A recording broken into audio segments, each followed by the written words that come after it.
हम लोग चलते हैं अगला चैप्टर लोकतंत्र में। लोकतंत्र में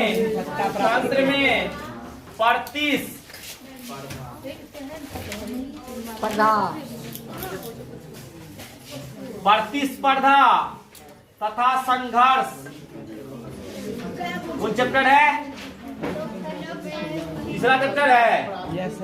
लोकतंत्र में प्रतिस्पर्धा और संघर्ष।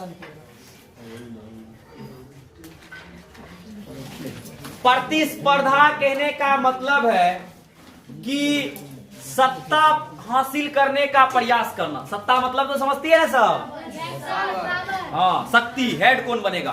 तो लोकतंत्र में प्रतिस्पर्धा कहने का मतलब है कि पावर को पाने का इच्छा रखने वाला, पावर को पाने का इच्छा रखने वाला, कोशिश करने वाला, पावर को पाने का। आप बताओ कि कोचिंग खोलने में कंपटीशन, प्रतिस्पर्धा कहने का मतलब कंपटीशन। कंपटीशन तो जानता है, इंग्लिश में समझता है नहीं। कंपटीशन मतलब प्रतिस्पर्धा थोड़ा दिमाग से उतर जाता है, लेकिन कंपटीशन मतलब तो समझता है। अब बताओ कोचिंग खोलने में कंपटीशन कौन करेगा? टीचर, मास्टर करेगा कोचिंग खोलने में कंपटीशन। आप बताओ फर्स्ट डिवीजन लाने में कंपटीशन कौन करेगा? छात्र। फर्स्ट डिवीजन लाने में कंपटीशन कौन करेगा? छात्र। अब बताओ सत्ता पाने में कंपटीशन कौन करेगा? नेता, राजनीतिक दल।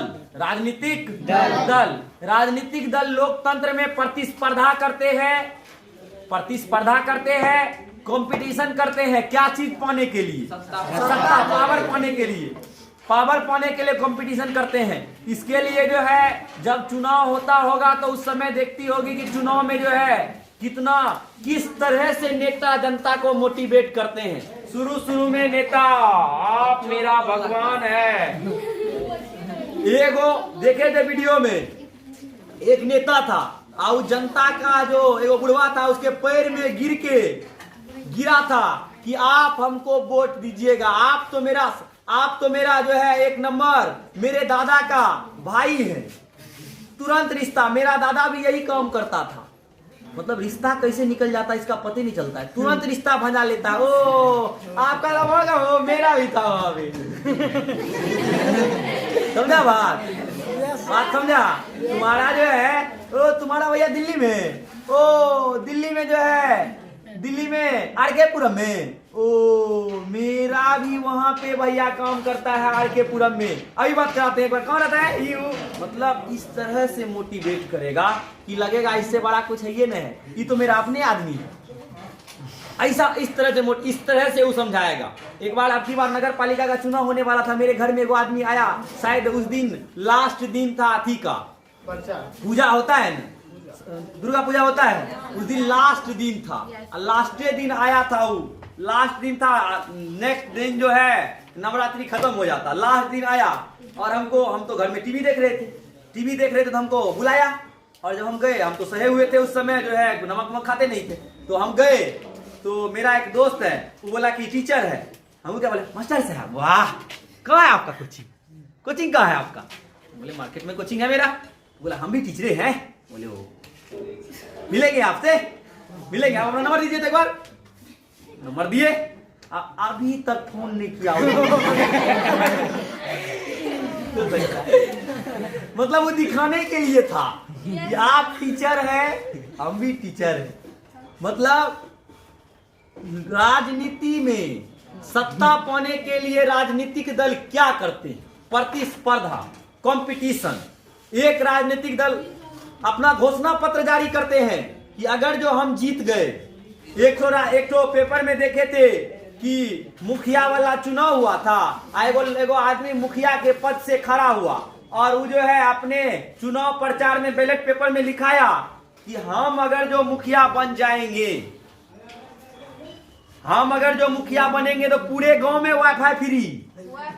हाँ, पूरे गांव में वाईफाई फ्री, पूरे गांव में वाईफाई फ्री मिलेगा। आदमी को जो है राशन फ्री, पानी फ्री, राशन फ्री और पानी फ्री। उसके बाद लड़का सब जो है, लड़का सबको स्कूल जाने में बड़ा दिक्कत होता है, कोचिंग जाने में बड़ा दिक्कत होता है, इसीलिए लड़का को एक एक KTM बाइक दिया जाएगा। लड़की को भी कोचिंग जाने में बड़ा प्रॉब्लम होता है तो लड़की को भी स्कूटी दिया जाएगा। और बुढ़वा बुढ़िया जो है, इसका पूरा जीवन सुगम कैसे चले, इसके लिए 1-1 लाख प्रति माह बुढ़वा बुढ़िया को जो है पेंशन के रूप में दिया जाएगा। आप बताओ, ये राजनीतिक दल चुनाव में फेंक रहा है कि बहुत ज्यादा फेंक रहा है? बहुत ज्यादा। राजनीतिक दल बहुत फेंकता है चुनाव में। कभी कभी सुनेगी कि एकदम, तो राजनीतिक में सत्ता पाने में कंपटीशन कौन करेगा? राजनीतिक दल। और उसके बाद आता है लोकतंत्र में संघर्ष। क्या लगता है तुमको, संघर्ष का मतलब समझ में आता है? संघर्ष का मतलब जिंदाबाद मुर्दाबाद, रोड पे निकले हैं, सरकार का पुतला फूंक रहे हैं, तो ये क्या है लोकतंत्र में? संघर्ष। लोकतंत्र में संघर्ष होनी चाहिए कि नहीं होनी चाहिए? होनी चाहिए। लोकतंत्र में संघर्ष होने से लोकतंत्र में संघर्ष होने से लोकतंत्र मजबूत बनता है। अगर जो संघर्ष होगा, आज एक सरकार को हम लोग बना देंगे, अगर जो कल अपने मन से सरकार काम करेगा और हम कुछ नहीं बोलेंगे, हम रोड पे सरकार का जिंदाबाद मुर्दाबाद नहीं करेंगे, तो सरकार का जो मन है वो काम करेगा, जो मन है वो कानून बनाएगा, कोई समस्या नहीं है। लेकिन अगर जो एक गड़बड़ कानून बनाया, तुरंत जनता रोड पे निकल जाए, झंडा लेके, पुतला लेके, फलना सब बहुत चीज लेके रोड पे निकल गया, ढोल लेके, पिपू लेके, और सरकार के खिलाफ टायर जला के प्रदर्शन कर रहा है, सरकार का पुतला फूंक रहा है, तो भले दर्द तो जरूर होगा सरकार को, भले पुतले का है ना हो, बोलेगा बहुत फूकता है आदमी सब हमको। इसीलिए अगला बार जो कानून बनाएगा वो सोच समझ के बनाएगा। तो कहने का मतलब है कि लोकतंत्र में संघर्ष जरूरी है कि संघर्ष जरूरी नहीं है? जरूरी है। तो प्रतिस्पर्धा किसको बोलते हैं? तो प्रतिस्पर्धा का मतलब हो गया कंपटीशन। प्रतिस्पर्धा कैसे होती है? तो शासन या सरकार किस प्रकार से चले, शासन और सरकार कैसे चले, शासन में लोगों की भागीदारी कैसे हो, लोग कैसे भाग ले शासन में, शासन मतलब समझता है ना, सत्ता में लोग कैसे भागीदारी ले, इस विषय पर ऐसी सोच एवं विचारधारा रखने वाले समूह को, इस सोच को रखने वाले समूह को हम लोग राजनीतिक दल बोलते हैं।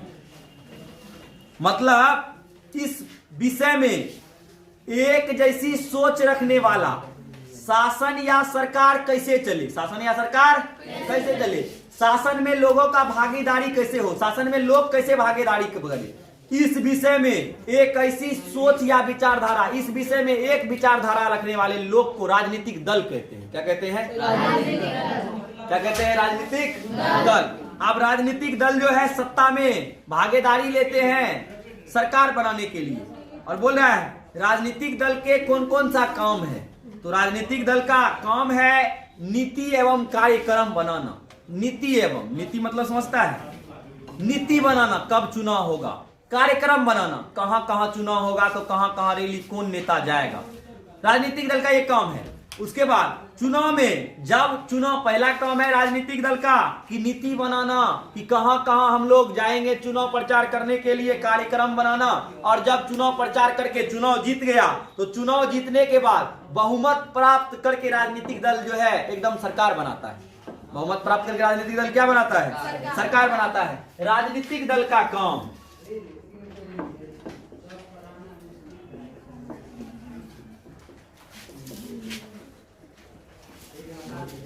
राजनीतिक दल का पहला काम होता है नीति।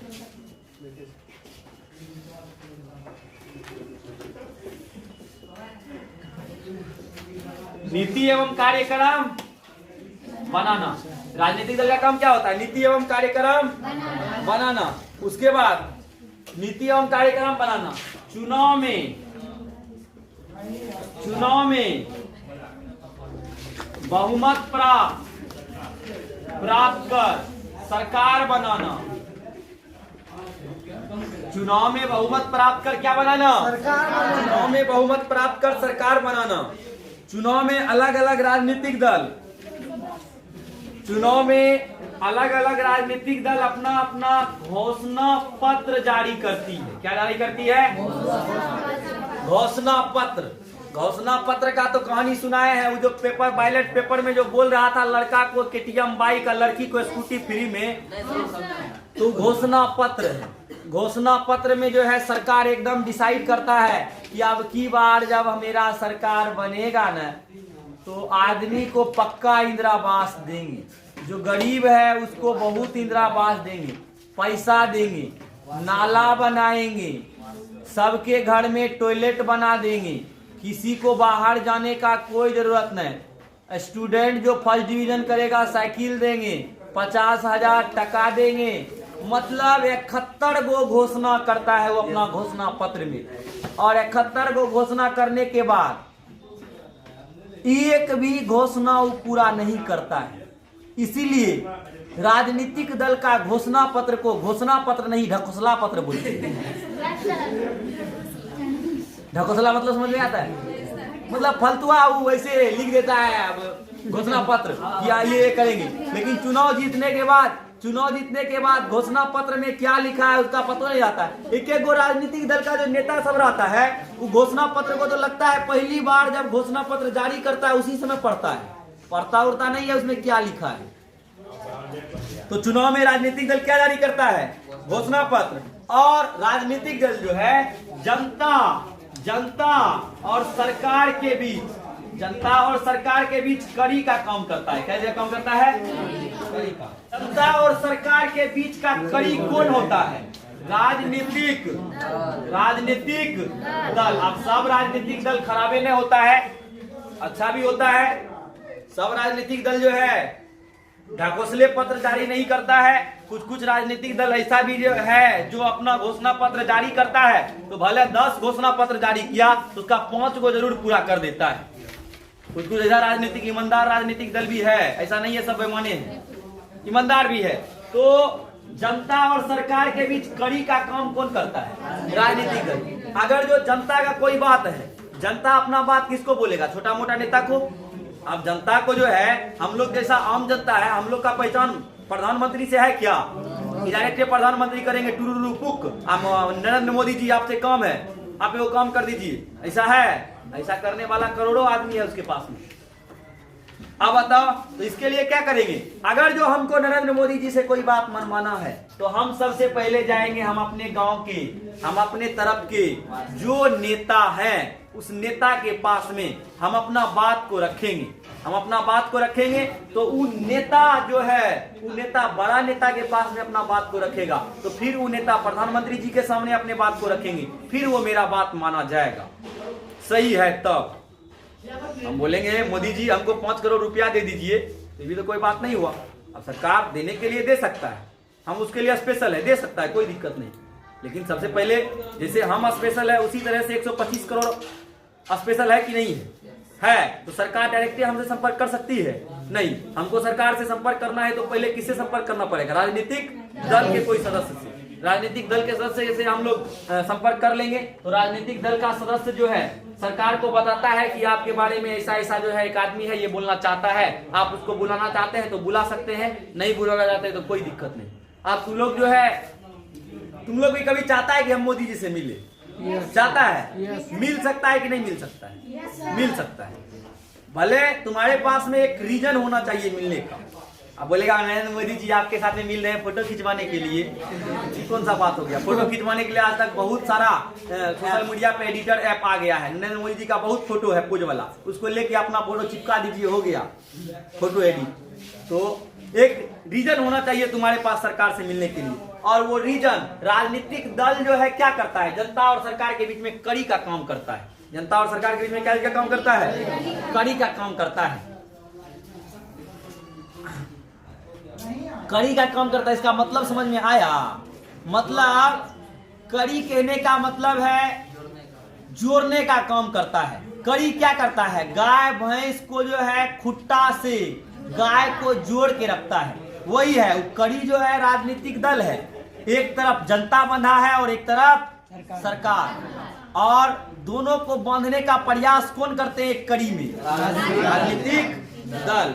और राजनीतिक दल आपदा के समय में राहत का कार्य भी करते हैं। राजनीतिक दल आपदा के समय में राहत का भी कार्य करते हैं। राहत मतलब समझता है, कोई आपदा आ गया, देखता है अलग अलग ग्रुप का, अलग अलग राजनीतिक दल का आदमी आ जाता है थोड़ा सेवा करने के लिए। आपको जो है मान लो तुम्हारे गांव में बाढ़ आ गया, तुरंत उधर से नेता आया कि हाँ सबको जो जिसको बाढ़, जिसके घर में बाढ़ आया, इसका घर तबाह हो गया, उसको कंबल दीजिए, उसको साड़ी दीजिए, सत्तू दीजिए, चना दीजिए, खाने पीने दीजिए। ऐसा होता है कि नहीं होता है?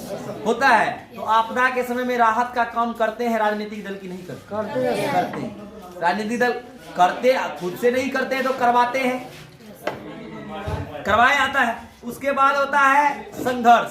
संघर्ष क्या होता है कि अपना संगठन बनाकर एकजुट होकर अगर जो आंदोलन करेंगे तो संघर्ष है। अपना एक संगठन बनाएंगे और सरकार के खिलाफ रोड पे निकलेंगे, सरकार आप गलत कानून बनाए हैं, हम जो है 1 नंबर आपका विरोध कर रहे हैं रोड पे। तो ये लोकतंत्र में संघर्ष है। संघर्ष से लोकतंत्र मजबूत होता है कि कमजोर होता है? मजबूत होता है। क्या होता है? मजबूत। लोकतंत्र में संघर्ष हुआ था, लोकतंत्र में संघर्ष हुआ था 1975 में। 1975 में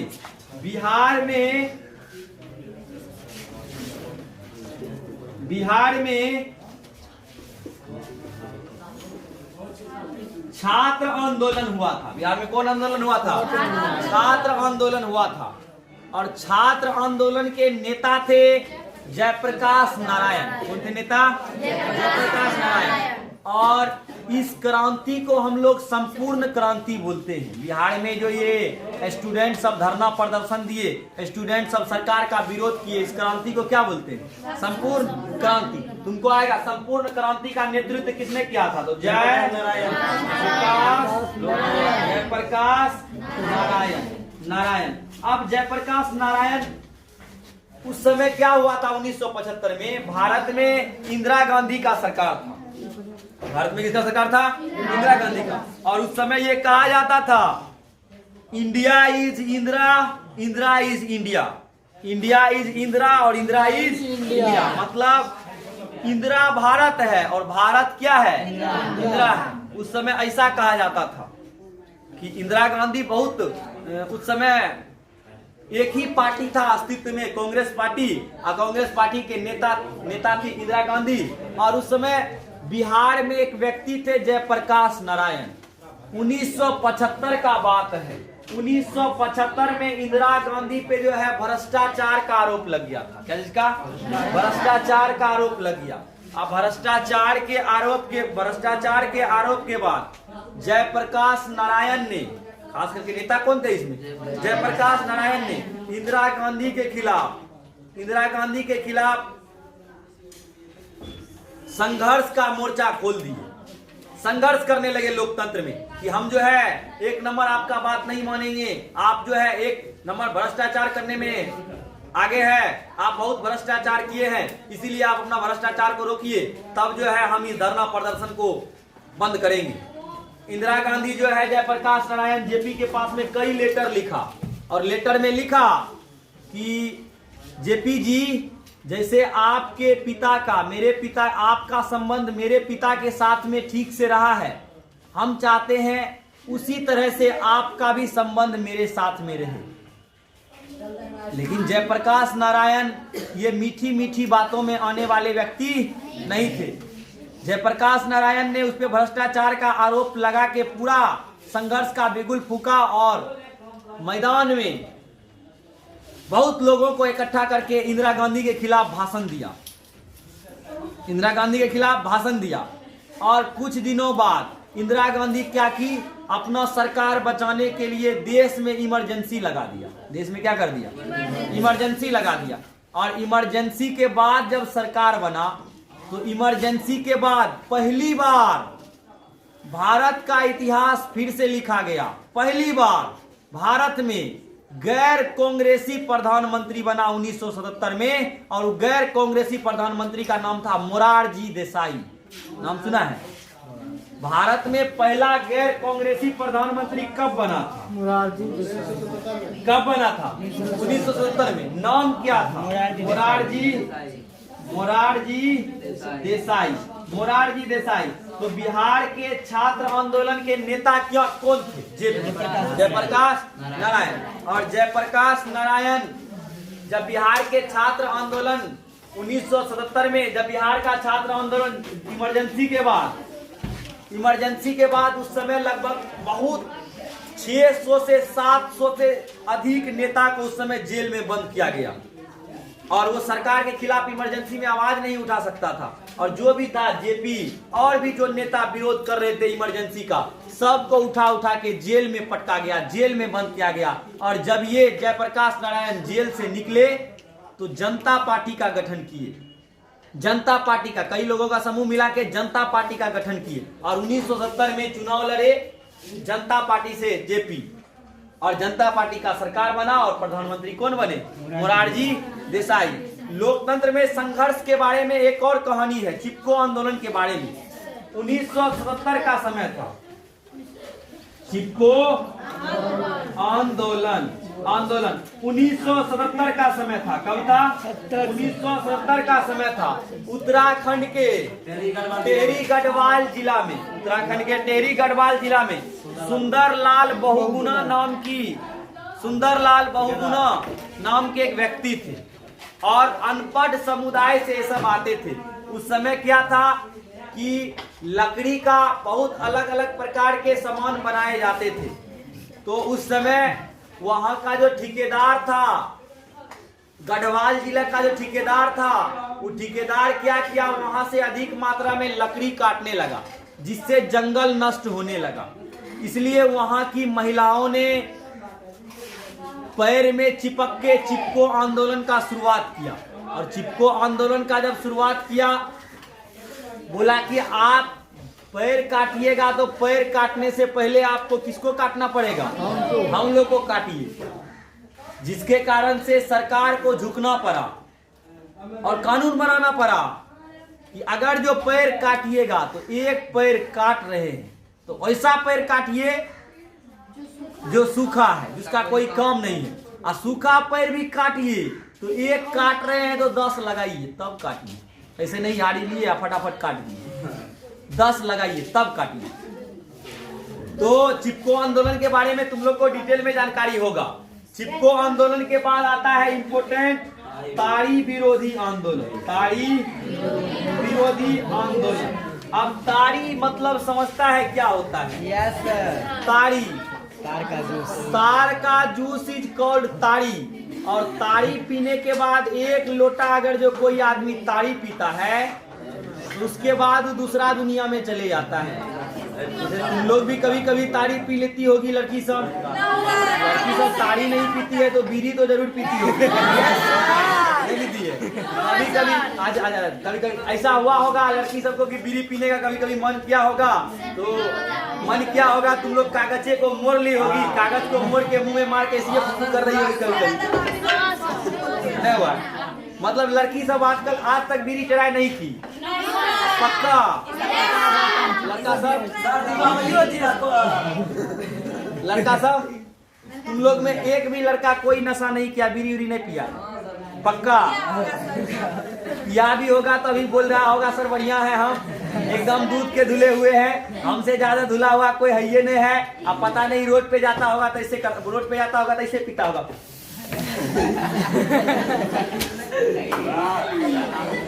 ध्यान दीजिए कि आपको बीड़ी पीने के लिए संघर्ष नहीं करना है। पीने का मन है तो 2-4 मुट्ठा मार लीजिए, अंदर में फेफड़ा जलेगा इसका गारंटी नहीं लेंगे। फेफड़ा जलेगा, जिसका मन है पीने का पी सकते हैं। मन है तो क्या ताड़ी विरोधी आंदोलन। अब बताओ क्या लगता है ताड़ी विरोधी? समझो ताड़ी विरोधी आंदोलन जो सुनता है, ताड़ी विरोधी में भाग कौन लिया होगा? महिला की पुरुष? महिला। कौन भाग लिया होगा? महिला की पुरुष। एक जगह है भारत में, उसका नाम है आंध्र प्रदेश। आंध्र प्रदेश का एक जिला है नेल्लोर। जिला का नाम क्या है? नेल्लोर।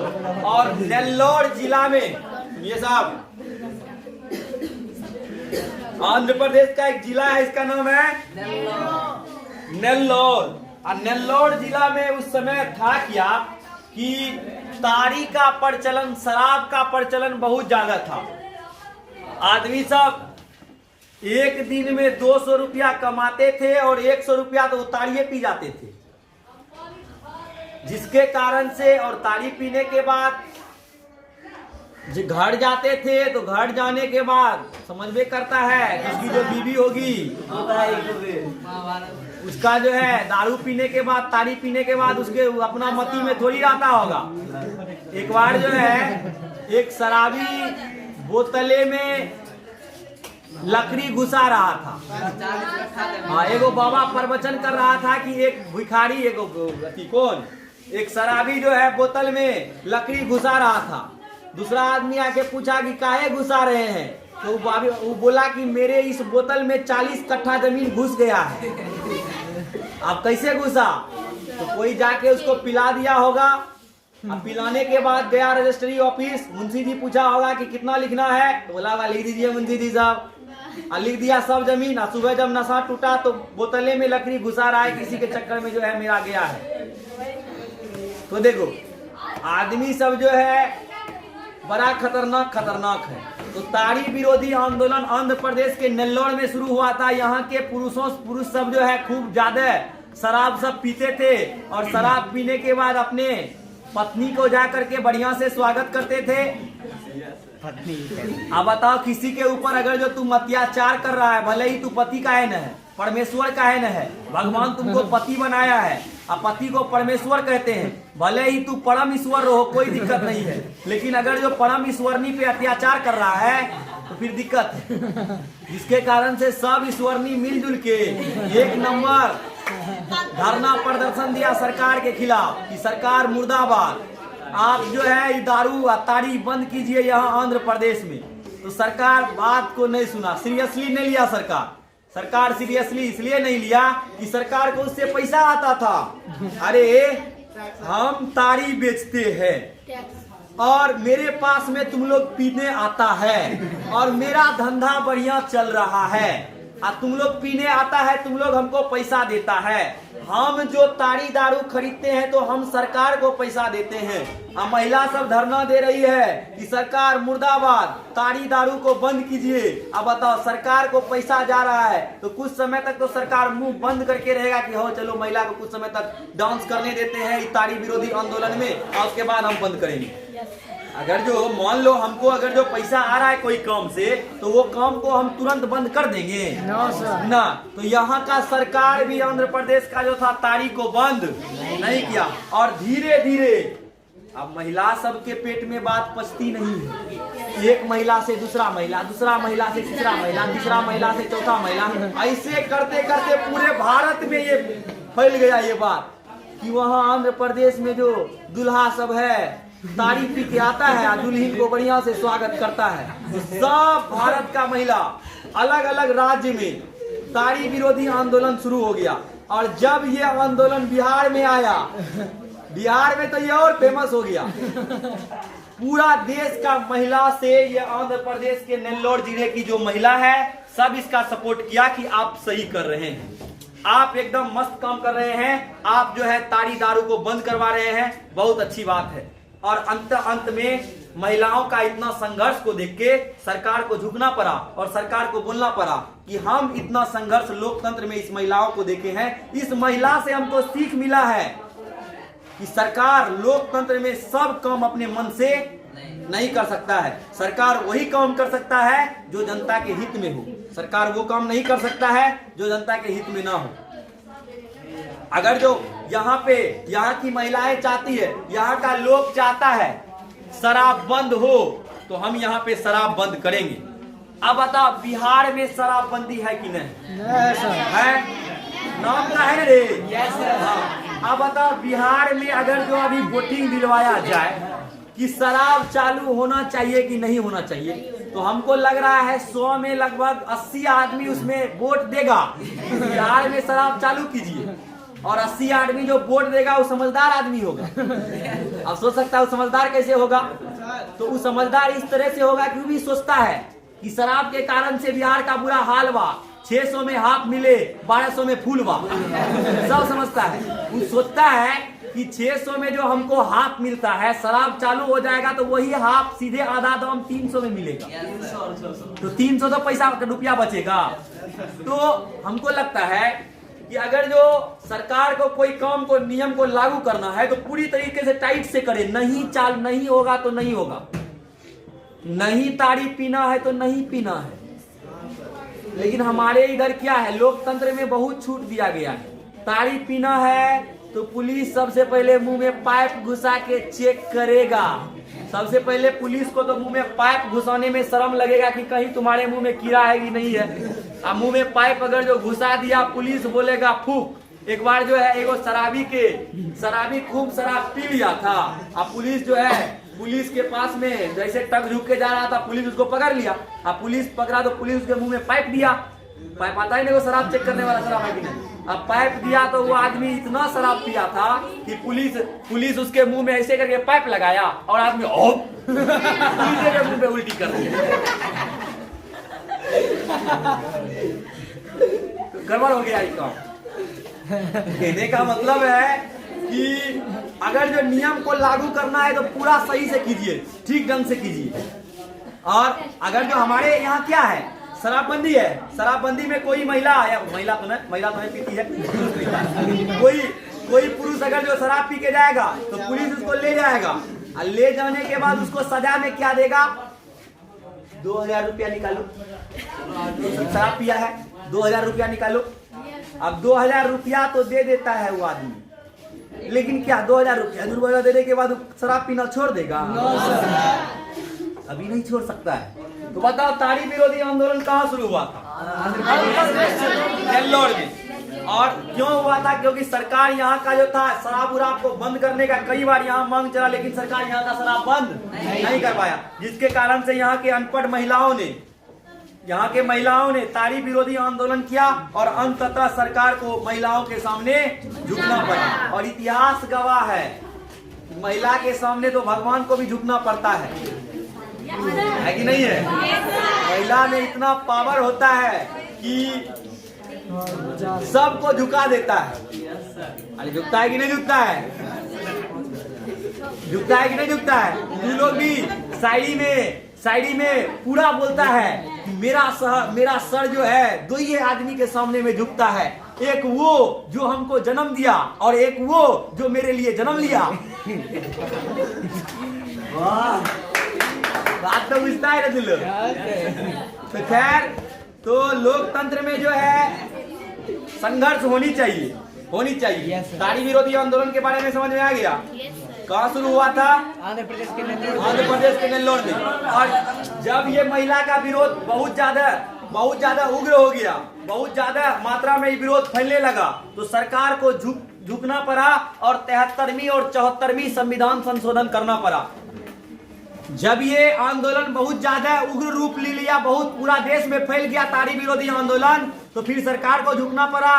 सरकार को 73वीं और 74वीं संविधान संशोधन करके उस महिलाओं का बात को मानना पड़ा। अब बताओ, मान लेना सही था कि और आंदोलन होने देता वो सही था? मान लेना सही था। लोग देखते हैं ताड़ी विरोधी आंदोलन के बारे में हम लोग ने चर्चा कर लिया और उम्मीद करते हैं ताड़ी विरोधी आंदोलन समझ में आया होगा सबको। और राजनीतिक दल देश के विकास में योगदान निभाते हैं। आप बताओ, राजनीतिक दल देश के विकास में योगदान निभाते हैं कि नहीं निभाते हैं? निभाते हैं, नहीं निभाते हैं? निभाते हैं। आज राजनीतिक दल अच्छा है कि खराब? होना चाहिए कि नहीं होना चाहिए? होना चाहिए। जनता और सरकार के बीच कड़ी का काम करता है, राजनीतिक दल का होना बहुत जरूरी है। आप बताओ, लेकिन आजकल का राजनीतिक बहुत खतरनाक है। आजकल के राजनीति में जो आदमी पढ़ा लिखा नहीं है वही सरकार बनता है। धीरे धीरे संशोधन, वही मुखिया बनेगा, सरपंच बनेगा, भले ही वो अंगूठा छाप है, लेकिन इससे हमको कोई लेना देना है? ज्यादा टेंशन वाला बात को लेना देना है? नहीं। क्यों? अगर जो बन भी जाएगा तो उसके सामने में सरकारी अधिकारी आता है। सरकारी अधिकारी सब बात बताए ना जी? बताए। तो राजनीतिक दल जो है देश के विकास में महत्वपूर्ण भूमिका निभाता है। और राजनीतिक दल जो है देश के विकास में महत्वपूर्ण भूमिका निभाता है। और राजनीतिक दल जनता और सरकार के बीच में कड़ी का काम करता है। इसीलिए राजनीतिक दल को लोकतंत्र का प्राण कहते हैं। अब बताओ लोकतंत्र का प्राण किसको कहते हैं? राजनीतिक दल को। इसी में एक आया सूचना के अधिकार का आंदोलन। 1990 का बात है। कब का बात है? 1990 का बात है। सूचना के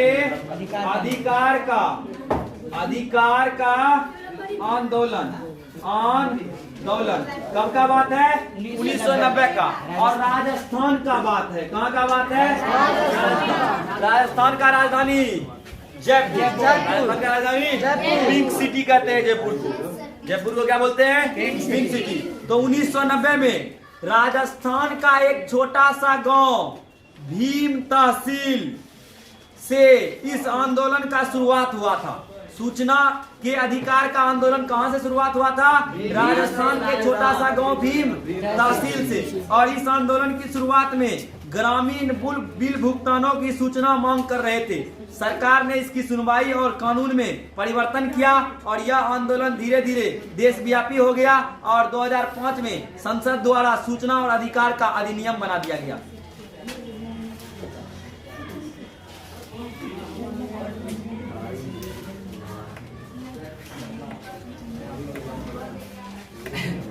तो 1990 में राजस्थान के भीम तहसील में यह आंदोलन का शुरुआत हुआ था और इस आंदोलन का उद्देश्य था कि सरकार जो है सूचना का जानकारी पूरा हमको दे।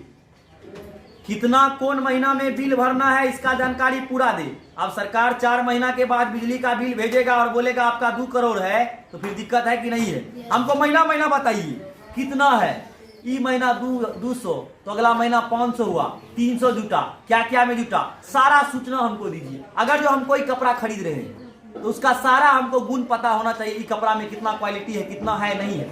कुछ समय बाद तुम्हारे देश में ऐसा कानून हो जाएगा, ऐसा नियम हो जाएगा कि तुम मार्केट जाएगी खाना खाने के लिए, समोसा खाने के लिए, तो तुमको उस समोसा के पैकेट पे लिखा रहेगा कि इसमें कितना ऊर्जा है, कितना कैलोरी है, तुमको कितना खाना चाहिए। ये सब कुछ तुम्हारे पेपर पे लिखा रहेगा। सब कुछ जो चीज खरीदेगा सब कुछ चीज पे लिखा रहेगा। तो बताओ पूरा सूचना का अधिकार होना चाहिए जनता को कि नहीं होना चाहिए? होना चाहिए। Yes sir. उसके बाद आया नर्मदा बचाओ आंदोलन।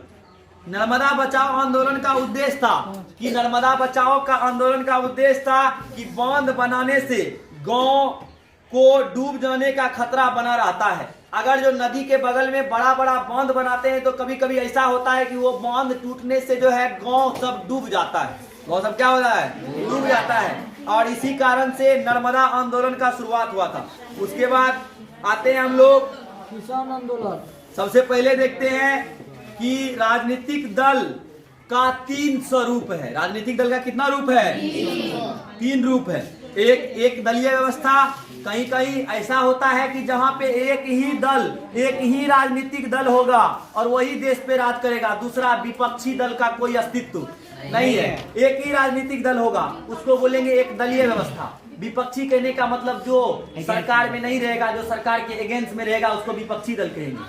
अब बताओ, तो अब उसके बाद जैसे एक दलीय व्यवस्था का उदाहरण है चीन में एक ही उत्तर कोरिया, वहां एक ही दल है, दूसरा दल कोई नहीं होता। रूस एक ही दल है, कम्युनिस्ट पार्टी, दूसरा कोई पार्टी नहीं होता है। अब उसके बाद द्विदलीय व्यवस्था यहाँ जहाँ दोहरी सरकार की व्यवस्था होती है उसको द्विदलीय व्यवस्था कहते हैं। जैसे हो गया अमेरिका और इंग्लैंड। उसके बाद आता है बहुदलीय व्यवस्था। भारत में बहुदलीय व्यवस्था है। भारत में अगर जो किसी एक पार्टी को चुनाव में बहुमत नहीं मिला तो 2-4 पार्टी से ठगबंधन करके वो अपना सरकार बना लेते हैं। ठगबंधन मतलब तो समझता है? उसका कोई निर्णय रह रहता है कि कब गठबंधन टूट जाएगा। उससे बढ़िया तो शादी वाला गठबंधन होता है कि एक बार कीजिए तो जिंदगी भर रहता है। आई सब तुरंत गठबंधन किया, आज गठबंधन किया, कल गठबंधन टूट जाता है सब। तो खैर, तो राजनीतिक दल कैसे प्रभावशाली हो सकता है, प्रभावकारी हो सकता है? तो सबसे पहले दल क्या होता है? दल बदल। राजनीतिक दल को कैसे हम प्रभावशाली बना सकते हैं? प्रभावशाली राजनीतिक दल को कैसे शक्तिशाली बना सकते हैं? तो सबसे पहले है दल बदल कानून पे अंकुश लगाना। दल बदल कानून क्या होता है? मान लो हम एक राजनीतिक दल बनाए, हम एक राजनीतिक दल बनाए, ज्ञान एकेडमी स्टूडेंट पार्टी। और राजनीतिक दल में जो है हम कुछ लड़का को भी रखे और कुछ लड़की को भी रखे। मान लो द्वारिका से जो है हम लक्ष्मी को खड़ा करे, गोरियारी से निमिषा को खड़ा करे, गोरियारी के बगल वाला गांव से गोलवा को खड़ा करे, तरियामा से संदीप को खड़ा कर दे, बख्तियारपुर से जानवी को खड़ा करे, हम अपने गांव से डिंगी को खड़ा कर दे। तो आप बताओ, सब अब ये जितना भी पार्टी है ये सब चुनाव जीत के जब मेरे पास में आएगा तो सबके पास में पोस्ट रहेगा। अब बताओ, मान लो कि किसी कारणवश मेरा कोई सदस्य को मेरे ऊपर जो है मेरे ऊपर से भरोसा उठ गया, या मेरा कोई सदस्य चाहता है कि वो मेरे साथ में नहीं रहेगा, वो दूसरा के साथ में रहेगा, दूसरा ग्रुप के साथ में रहेगा, तो जा सकता है कि नहीं जा सकता है? जा सकता है। अब जा सकता था पहले, अभी भी जा सकता है, लेकिन एक निश्चित संख्या में। अब हम पूरा इतना दल बनाए, इतना मेहनत से आप सबको चुनाव जितवाए हैं। अब तू लोग सोचेगा कि हम पूरा आदमी सब सर का साथ छोड़ के हम दूसरा दल में घुस जाते हैं तो सबका सदस्यता रद्द कहने का मतलब है तू लोग कोई जो है एक भी व्यक्ति तब एक भी बच्चा जो है उसको या विधायक के चुनाव से लड़ा है तो वो विधायक नहीं होगा, और जो संसद के चुनाव से लड़ा है वो संसद नहीं होगा। तो दल बदल कानून क्या है कि दल बदल कानून एक कानून है कि किसी खास संख्या से ज्यादा मात्रा में कोई राजनीतिक दल का सदस्य अपना राजनीतिक दल छोड़ के दूसरा राजनीतिक दल में जाता है तो उसका सदस्यता क्या हो जाएगा? खत्म। उसका सदस्यता क्या हो जाएगा? एक दो करके जा सकता है कि नहीं जा सकता है? जा सकता है। अगर जो मान लो कोई एक नेता है उसको बीजेपी में अच्छा नहीं लग रहा है, वो चाहता है ममता बनर्जी के पार्टी में जाए, तो जा सकता है कि नहीं जा सकता है? जा सकता है। लेकिन अगर जो बताओ बीजेपी का 100 सांसद बोलेगा कि हम बीजेपी के साथ में नहीं रहेंगे, मोदी जी हम जो है ममता बनर्जी के साथ में रहेंगे, जा सकता है कि नहीं जा सकता है? नहीं जा सकता है। उसका सदस्यता क्या हो जाएगा? रद्द। फिर चुनाव सरकार को फिर से चुनाव करवाना पड़ेगा, तो दल बदल कानून लागू करना चाहिए कि नहीं लागू करना चाहिए? लागू करना चाहिए, ताकि राजनीतिक दल ज्यादा टूट न पाए। तो दल बदल कानून क्या है? जब कोई निर्वाचित सदस्य अपनी इच्छा से दल को छोड़कर दूसरा दल बदल लेते हैं, दूसरा दल में चले जाते हैं, तो उसको दल बदल कहते हैं। या दूसरा में लिखा गया है विधायिका के दल के निर्देशों के खिलाफ मत देता है। अगर जो कोई दल, मान लो मोदी जी के पार्टी का कोई सांसद है, अब मोदी जी बोल रहा है कि राष्ट्रपति जी इस आदमी को चुनना है, अब राष्ट्रपति का चुनाव होगा। अब मोदी जी कोई कानून लाए, आप लोकसभा में राज्यसभा में कानून पारित करने के लिए सब सांसद वोट देता है कि नहीं देता है? कोई भी कानून पारित होगा सारा सांसद वोट देता है। तो सब सांसद अगर जो वोट देगा, मान लो मोदी जी के पार्टी का कोई नेता है, कोई सांसद है, अब मोदी जी एगो कानून लाए, सब सांसद वोट दिया, एगो सांसद बोलेगा हम नहीं देंगे वोट। अगर जो बताओ, अगर वो वोट बोल रहा है नहीं दिए, 15 दिन के अंदर अगर जो वो सदस्य अपने दल के अपने समूह के लोगों को उसका कारण नहीं बताएगा कि कौन कारण से वो वोट नहीं दिया, कारण नहीं बताएगा या माफी नहीं मांगेगा, तो 15 दिन के अंदर उसका सदस्यता क्या हो जाएगा? खत्म हो जाएगा। 15 दिन के अंदर उसका सदस्यता क्या हो जाएगा? खत्म हो जाएगा। अब उसके बाद होता है दलों के भीतर आपसी सहमति के साथ अपने विचारों को स्वतंत्रता होनी चाहिए। मतलब दलों में जो है दल में जो है आपसी सहमति होना चाहिए। एक राजनीतिक दल है, उसके आपसी आसपास उसका जो लोग है, उसमें जो नेता सब है, उस नेता के बीच में आपसी सहमति होना चाहिए। क्या होना चाहिए? आपसी सहमति होना चाहिए। अब राजनीतिक दल 2 प्रकार का होता है, एक होता है राष्ट्रीय और एक होता है राज्य-स्तरीय। एक क्या होता है? राष्ट्रीय राजनीतिक दल, और एक होता है राज्य-स्तरीय राजनीतिक दल।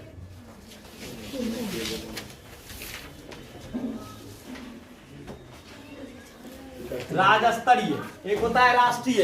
अब राष्ट्रीय दल किसको बोलेंगे? तो राष्ट्रीय दल उसको बोलते हैं कि वैसा राजनीतिक दल जो चुनाव में जो चुनाव में 3 राज्य में कम से कम 2% वोट लाए।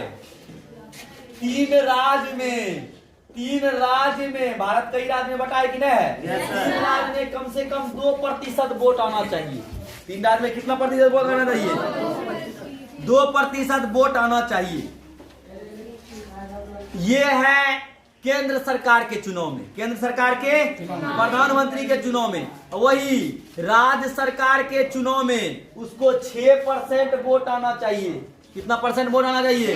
6% वोट आना चाहिए। और उसको लगभग 4 लोकसभा सीट होना चाहिए, 4 गो संसद होना चाहिए। उसको बोलेंगे हम लोग राष्ट्रीय राजनीतिक दल। तो राष्ट्रीय राजनीतिक दल क्या है कि 3 राज्य में कम से कम कितना परसेंट वोट होना चाहिए? 2%। अब बताओ एक राज्य के चुनाव में कितना परसेंट वोट होना चाहिए?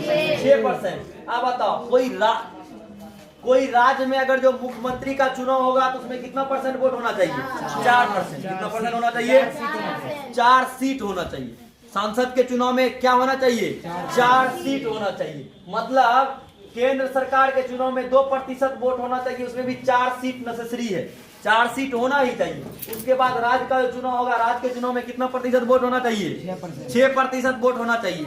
अब बताओ भारतीय राजनीतिक दल में, भारतीय राजनीतिक पार्टी में कुछ राजनीतिक दल का नाम बोलते हैं, तुमको उसका चुनाव चिन्ह बोलना है। अब बताओ आईएनसी राष्ट्रीय दल है, इंडियन नेशनल कांग्रेस। अब बताओ इंडियन नेशनल कांग्रेस का चुनाव चिन्ह पंजा छाप। कौन छाप है? पंजा छाप। अब बताओ भारतीय जनता पार्टी का चुनाव चिन्ह क्या है? कमल। सब जानता है मोदी जी का क्या छाप है? कमल छाप। अब बताओ भारतीय कम्युनिस्ट पार्टी का क्या छाप है? कचिया और बाली। कचिया और बाली। बाली समझता है? कौन है पहनने वाला बाली? कचिया मतलब कचिया समझता है? कचिया हसुआ, और उसके धान पे गेहूं का जो है शीश रहेगा, उसी को क्या बोलते हैं हम लोग? बाली। एगो कचिया रहेगा, उसके चुनाव झंडा पे एगो धान का शीश का चिन्ह रहेगा, उसको क्या बोलेंगे? बाली। कचिया बाली। और सीपीआईएम का हसिया और हथौड़ा। हसिया, हथौड़ा और तारा किसका चुनाव चिन्ह है? सीपीएम का। बहुभुजन समाज पार्टी का चुनाव चिन्ह। ममता बनर्जी का पार्टी का नाम क्या है? बहुजन समाज पार्टी। ममता बनर्जी का पार्टी का क्या नाम है? क्या नाम है? तृणमूल कांग्रेस। क्या नाम है? तृणमूल कांग्रेस। बताओ तृणमूल कांग्रेस का चुनाव चिन्ह क्या है? पत्ती छाप। क्या है? पत्ती छाप। अब बताओ अब होता है राज्य दल।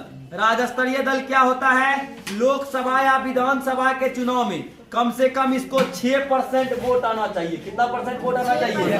6%।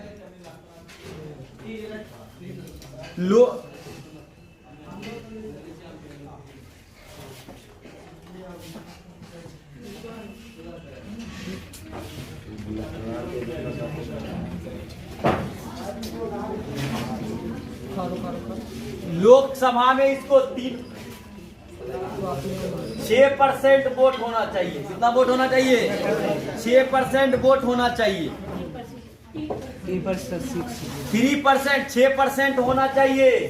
6% होना चाहिए केंद्र के चुनाव में, और 3% होना चाहिए राज्य के चुनाव में। 6% होना चाहिए केंद्र के चुनाव में, संसद के चुनाव में, और 3% होना चाहिए क्या के चुनाव में? राज्य के चुनाव में। अब देखिए राज्य दल देखिए, नोट निकाल लीजिए सब। राज्य दल देखिए, राज्य दल में जनता दल यूनाइटेड। जनता दल का नाम सुना है ना? अब बताओ जनता दल का चुनाव चिन्ह क्या है? तीर छाप। नीतीश कुमार के पार्टी का चुनाव चिन्ह क्या है? तीर छाप। अब बताओ राष्ट्रीय जनता दल राजद, लालू जी का चुनाव चिन्ह क्या है? लालटेन। क्या है? लोक जनशक्ति पार्टी। बताओ बांग्ला। लोक जनशक्ति पार्टी का स्थापना किसने किया था? रामविलास पासवान। किसने किया था? रामविलास पासवान। तो लोक जनशक्ति पार्टी का चुनाव चिन्ह क्या है? मंगला। मंगला छाप। तो अभी फिलहाल लोक जनशक्ति पार्टी 2 भागों में बट गया है। अब उसके बाद आता है भारतीय कम्युनिस्ट पार्टी। कम्युनिस्ट पार्टी का छाप क्या है? सीडी छाप। अब बताओ समाजवादी पार्टी का छाप क्या है? साइकिल। समाजवादी पार्टी का हेड कौन है? साइकिल हेड है। समाजवादी पार्टी का हेड कौन है? अखिलेश यादव। समाजवादी पार्टी का हेड कौन है? अखिलेश यादव। तो अखिलेश यादव समाजवादी पार्टी का हेड है। अब बताओ, इसके अलावा भी तुमसे पूछ सकता है, बताओ जीतन राम मांझी का नाम सुना है? जीतन राम मांझी के पार्टी का क्या नाम है? हिंदुस्तानी अवाम मोर्चा। क्या है? हम। और इसका चुनाव चिन्ह क्या है? टेलीफोन छाप। क्या है? तो लोकतंत्र में प्रतिस्पर्धा और संघर्ष चैप्टर क्या हो गया? खत्म। तो नेक्स्ट चैप्टर कल चलेंगे। आज का क्लास इतने भयो, तो बाय बाय। सर आपका गाड़ी गिर गया है।